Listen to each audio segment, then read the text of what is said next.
겠습니다. 자, 이승원 대표와는 잠시 후 돈이 되는 이슈에서 다시 만나 뵙도록 하고요. 자, 머니 칼럼 하나 듣고 가겠습니다. 하나금융투자 청담금융센터의 박문환 이사 연결되어 있습니다. 이사님 안녕하십니까? 네, 안녕하세요. 네. 글로벌 지지 증시 전반적으로 좀 약세를 보이고 있습니다. 이와 관련해서 여러 가지 이유를 찾는데 좀 폭스바겐 이야기도 나오고 있거든요. 이에 대한 시각을 좀 어느 정도 정리를 해주신다고 미리 좀 제가 알고 있습니다. 자세히 들어보겠습니다. 네, 주가가 하락하면 우리 같은 금융 전문가들은 하락의 이유를 찾기에 분주해지죠. 하지만 그 이유가 알 수 없을 때, 모호해질 때는 가장 이슈가 되는 사건을 범인으로 지목하게 됩니다. 폭스바겐이 오늘의 마녀가 되고 있는데요. 물론 오늘 새벽 증시를 보면 독일이 제일 많이 빠졌습니다. 거의 4% 가까이 빠지면서 가장 큰 폭의 낙폭을 기록했습니다. 아무래도 디젤 차량 비중이 많은 다른 유럽의 자동차들도 덩달아 하락할 수밖에 없었을 테니까요. 그중 독일이 가장 노출도가 높다 보니 주가 하락에 약간의 영향을 준 것은 사실입니다. 특히 자동차 산업이라고 하는 것이 수많은 부품 회사와 함께 클러스터를 형성하고 있는 매우 중요한 산업군이다 보니까 전체 매출 규모의 4분의 1에 해당되는 리콜과 또 이미 신뢰에 큰 타격을 받은 이 폭스바겐 그룹의 중기적 문제가 있을 수는 있습니다. 여기까지는 팩트입니다. 하지만 오늘 주가 하락의 이유는 폭스바겐 때문만이다 라고 생각하지는 않습니다. 증거를 제시하죠. 첫째, 지금 문제는 여러 가지 환경 규제가 까다로운 디젤 차량에서 나온 문제입니다. 상대적으로 가솔린 차량의 비중이 많은 미국 차량이라든지 또 우리 자동차 관련주들이 덩달아 하락한 이유에 대해서는 어떻게 설명하시렵니까? 오히려 디젤 차량의 공백을 메울 수 있다면 그로 인한 풍선 효과는 가솔린 차량에 대한 비중이 높은 우리네 자동차나 혹은 미국 차에 있지 않겠습니까? 이들이 하루는 올랐습니다. 어제는 올랐는데 오늘 또 하락했다면 이것이 경기적 요인이라고 봐야 되는 건가요? 아니면 폭스바겐으로 인한 하락으로 봐야 되는 겁니까?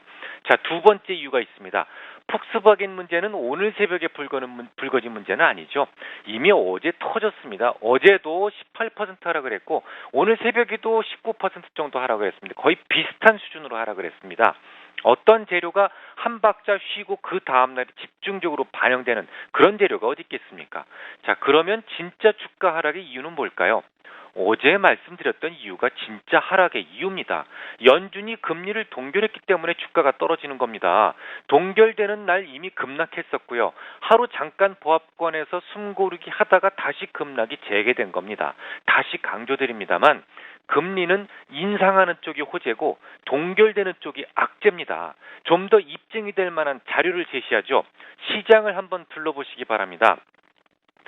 실제로 남동풍이 불기 시작한 그러니까 9월 금리 인상에 대한 기대치로 인해서 글로벌 돈들이 이머징을 향하기 시작한 지난 8월 24일 전후로 강세를 보였던 대부분의 종목과 시장 상품들이 금리의 동결 이후 마치 약속이나 한 듯이 일제히 약세로 전환되고 있습니다.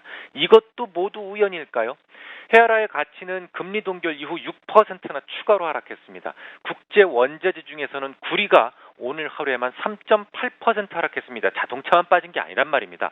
그 외에 니켈과 주석 같은 것들도 오늘 하루에만 2% 전후의 낙폭을 보였습니다. 유럽의 글렌코어 같은 종목은 장중 한때 1파운드 아래로 하락하면서 일명 페니스탁이 되어버린 이유, 잘 나가던 이머징 증시가 다시 하락으로 등을 돌리게 된 이유, 지난 8월 24일 이후 강하게 반등을 시도하던 대부분 원자재 관련주들이 다시 전저점으로 접근하는 이유가 모두 폭스바겐 때문이라고 생각하는 것은 아니겠지요. 대부분 금리 동결을 호재로 보고 있는 것 같습니다만 실제로 금리가 동결되는 딱 그날부터 이머징 국가들의 CDS 프리미엄은 급등하기 시작했습니다. 이머징 시장에 대한 위기설도 그때부터 더욱 두드러지기 시작을 했죠. 하지만 그 부분도 확대 해석하실 필요는 없습니다. 이미 거론해드렸듯이 나갈 돈들은 다 짐 싸서 나갔습니다. 비록 금리가 동결되었더라도 향후 추가적인 수급적 위험은 그다지 크지 않습니다. 연속되는 금융위기가 재정위기 금융위기가 진행되는 동안 이머징 국가들에게는 이 외환 보유고에 대한 관리를 더욱 돈독히 하려는 그런 흐름이 있었죠. 움직임이 있었죠.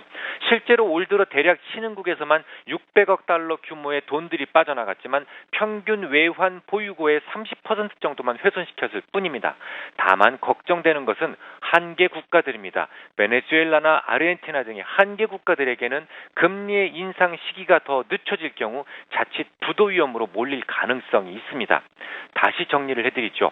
지난주 토요일 국고초에서도 잠깐 말씀을 드렸습니다만 금리가 동결됐기 때문에 8월 24일 이후로 지금까지 강세를 보이던 종목군들은 다소간의 조정을 보일 가능성이 높습니다. 하지만 그들을 버릴 이유는 없습니다. 수급상의 문제는 거의 반영이 되었기 때문입니다. 오로지 걱정되는 것은 심리적 문제만 남아있을 뿐입니다. 적어도 달러 금리를 올리기 전에는 이머징의 공격적 매수가 들어오지 않습니다. 빠른 시일 안에 금리 인상에 대한 기대치가 다시 커지지 않을 경우 이머징의 한계 국가 중 한두 군데는 부도 위험이 증가할 수도 있습니다.